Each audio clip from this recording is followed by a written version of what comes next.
নমস্কার বন্ধুরা, আমার চ্যানেলে সবাইকে স্বাগত। আজকে আপনাদের করে দেখাবো পাবদা মাছের ঝাল। তো চলুন রেসিপিটা একটু দেখে নিন। দেখুন মাছগুলো আমি ভালো করে ধুয়ে নিচ্ছি, এরপরে নুন হলুদ মাখিয়ে নেব।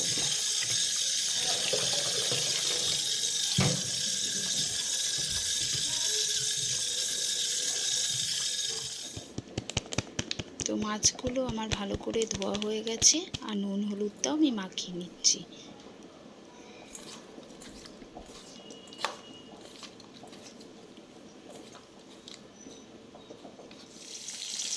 এরপর কড়াইয়ে তেলটা দিয়ে আমি মাছগুলোকে একে একে ছেড়ে দিয়ে ভেজে নিচ্ছি।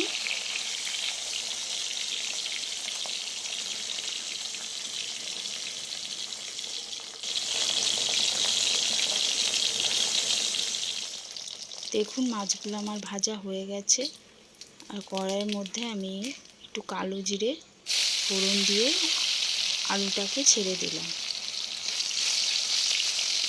আলুটা একটু ভাজা হয়ে গেলে আমি এর মধ্যে একটু পেস্ট করে রেখেছিলাম একটু সর্ষে দিয়ে, সর্ষে, পেঁয়াজ, কাঁচা লঙ্কা, টমেটো, এই সব পেস্টটা আমি এর মধ্যে দিয়ে দিলাম।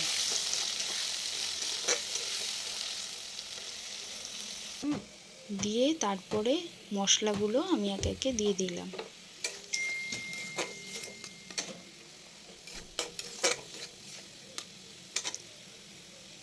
আর এর মধ্যে একটু তেল দিয়ে নিলাম। আর মশলাটা ভালো করে কষানো হয়ে যাওয়ার পরে আমি এর মধ্যে জল দিয়ে দেবো।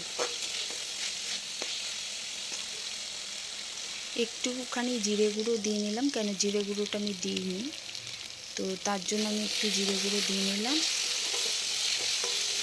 তো এরপর একটু জল দিয়ে নেব।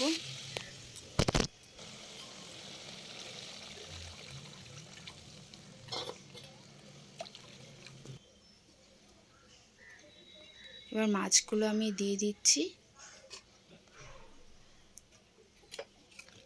একেবারে ঝোলটা আমার ফুটে গেলে আমার পাবদা মাছের ঝাল রেডি হয়ে যাবে।